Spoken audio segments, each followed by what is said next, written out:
What's up, YouTube? It's Nooch the Console Samurai.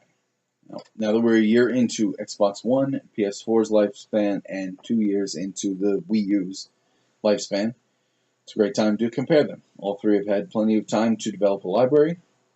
Let's see how they stack up against each other. Now I'm going to do the Xbox One and PS4 together, and then come back to the Wii U later, because, to be honest, the PS4 and the Xbox One are so similar that it's easier to just compare the two to each other and treat the Wii U in a separate section, which I'll actually have. I'll have a, you can jump ahead to the Wii U section here. Now the PS4 and the Xbox One both shipped with the same size hard drive on day one. They both came out with a 500 gigabyte hard drive, which is a decent sized hard drive. It's not a tiny one by any stretch of the imagination. But the Xbox One recently came out with a 1 terabyte version, which is good. I like that. I like that they're expanding it because, well, it's very common for people to download games digitally. So it's good that they have another option for a larger hard drive. Now, the one thing that Xbox, even though they did come out with a bigger hard drive, the PS4 is actually better than that. Because even though their hard drive they ship with is still only 500 gigabytes, unlike the Xbox, PlayStation 4's hard drive is upgradable. The Xbox One's is not. Now, I have no doubt that there's some way to do it online that you can find to illegally modify your Xbox One. No doubt about that. But we're not going to get into modding and all of the problems that causes that. So, the PlayStation 4 is upgradable, which is great, because if you have a tendency to download games, digital download on day one, which personally I don't like it, but if that's what you like to do, you're going to run out of space fast on the standard PlayStation, standard Xbox One, and still you're going to be limited on the Xbox One with the 1 terabyte. So I like the idea of being able to put in a larger hard drive into the PS4 because, well, larger hard drives are available rather than 1 terabyte. You could put 3 or 4 in. More will come later as technology progresses. Now, as far as the graphics power, which a lot of people get hung up on graphics power, the two systems really are very comparable graphically. They both have 8 gigabytes of graphic RAM. The RAM is different, but the way that it functions is so negligible, it's not gonna make a difference. They both have HDMI. They're both capable of 1080p, 60 frames per second. Some publishers don't release their games on both systems with the same resolution capabilities. I'm not sure why they do that, but that comes down to the publisher. And unfortunately for Xbox fans, it does tend to be PS4 who gets the slightly better resolution. But again, you're not necessarily going to notice that because, well, perfect example was Grand Theft Auto 5. It came out slightly better resolution on the PS4, slightly better frame rate. So it would be slightly smoother on the Xbox One. So it really is negligible. I mean, both look great. And actually, I will have a link to a couple comparison videos in case you're curious how they actually do stack up next to each other. I'll have that down below. It's a very minor difference. As far as their processing power, just straight processing power, again, PlayStation has a slight advantage, but honestly, unless you're running these two side by side on a television, or on two separate televisions, you're not going to notice any difference. Neither of them look bad by any stretch of the imagination, and even if you did run them side by side on two separate TVs, you probably wouldn't notice much of a difference anyway. But who knows? If you're one of the people who is obsessed with graphics, then yes, you might factor that in. As far as what they come with, for the Xbox, the $400 version of the Xbox has now been actually dropped for the holidays to $350. PlayStation is still $400. They both come with the same thing. They both come with the console, the cables connect to the television, power cables, and one controller. There is a version of the Xbox One for $500 that comes with the Kinect camera, which is for motion capture, which I'll get into that later. Now, as far as the controllers, they both controllers are very good. They both have their positives and they both have their negatives. I have PlayStation 4 controller here, which is rechargeable, unlike the Xbox One, which is a very good thing because you don't want to have to keep buying batteries for the Xbox One controller. However, this has a weak battery, so it still runs out pretty damn quick. It is rechargeable, so it's not the end of the world, but if you're on a marathon gaming session, you legitimately might run out of controller power, even if you took it off that morning. Both are Blu-ray players, so there's no difference in the optical disc hard drive or optical disc hardware. So that's definitely another similarity.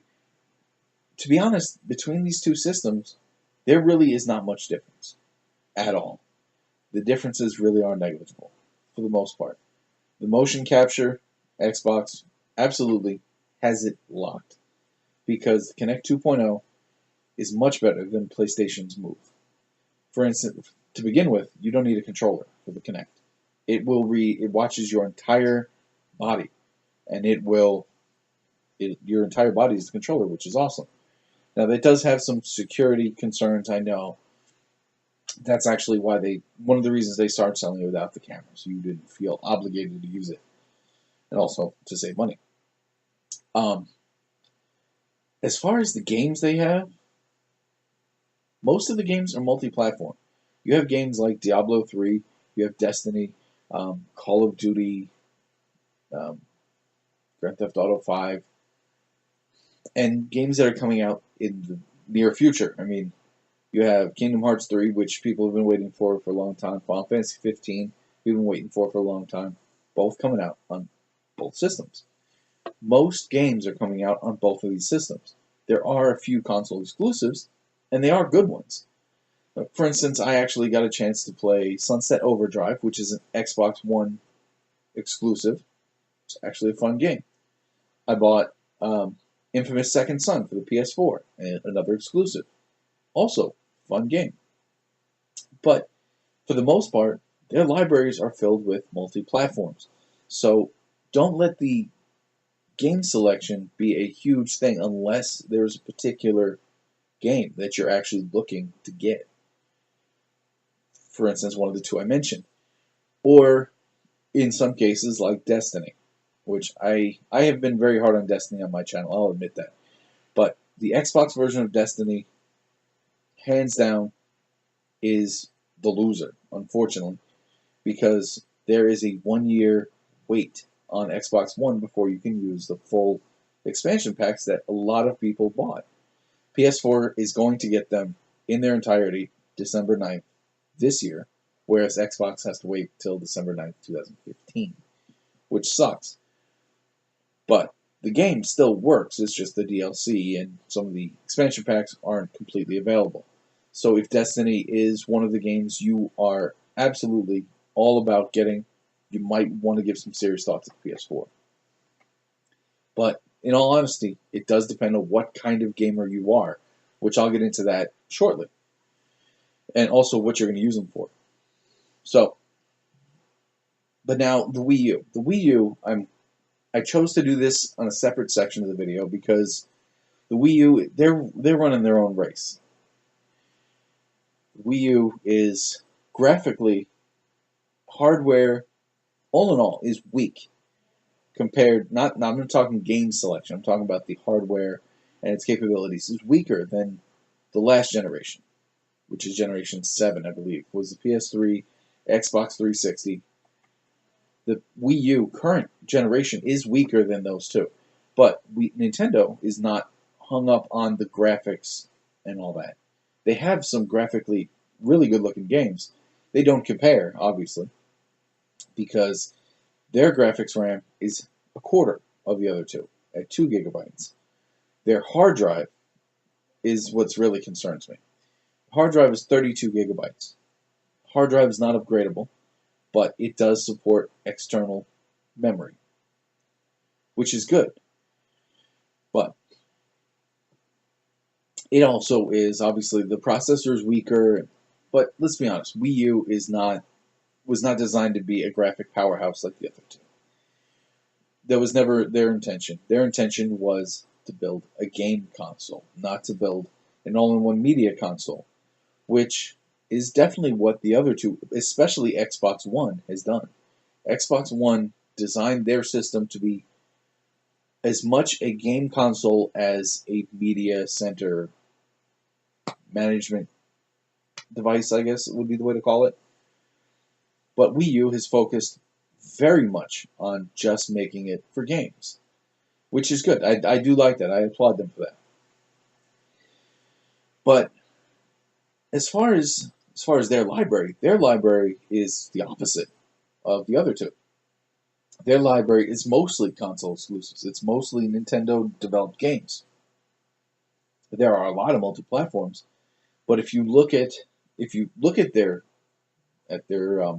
selection, they definitely have more of a this is ours only kind of library, which is also good because if those are the games you want, then you don't have to decide between which console to get. If you want a Mario game or a Zelda game or a Pokemon, if these are the kinds of games you like, then obviously it's a no-brainer. Go to Wii.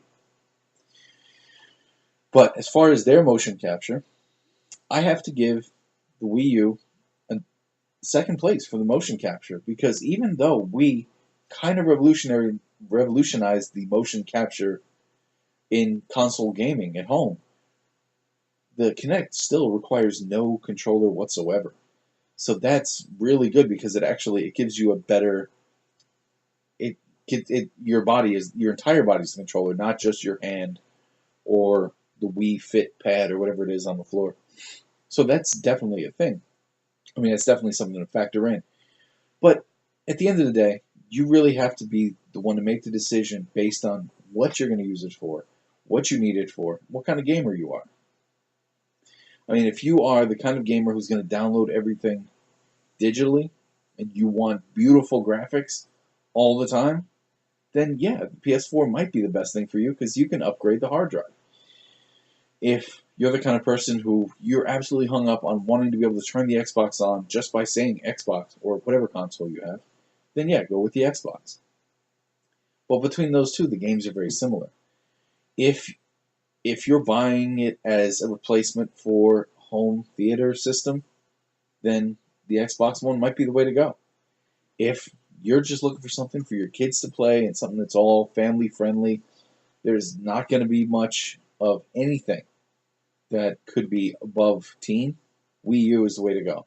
They're not really doing a lot of mature games or anything like that. A lot of their selection is family friendly because, well, Nintendo's always been family friendly, and that's very true. But the other two, it really does depend. You have to look at which games you want and make your decision based on that. But again, I will put all the information in the comments down below. I will put video comparisons of the PS4 and Xbox One. I found an article that compares all their hardware to all three of them and actually what they're capable of, which is actually it's actually really helpful. And one other thing that I do want to bring up. The only one that actually supports near-field communication, which is like when you wave the thing over a paypad, the only one that supports that is the Wii U. And they've actually got some pretty cool stuff coming out for that this year called the Amiibo. So that is definitely also a factor. That's pretty much it, unless you are a streamer, in which case, don't go with the Wii U. But if you like to stream through Twitch, you have to go through one of the other two because the Wii U is not going to support it, and the Wii U is region locked also. Those are two major differences. If you're an importer, you're probably not going to want to go to Wii U. So, in summation, that was my... It's a long video, and I'm sorry guys, but that was my video. That's the Xbox One, PS4, and Wii U combined. Or compared, not combined. Compared. Once again, I am the Console Samurai, and I'll see you around.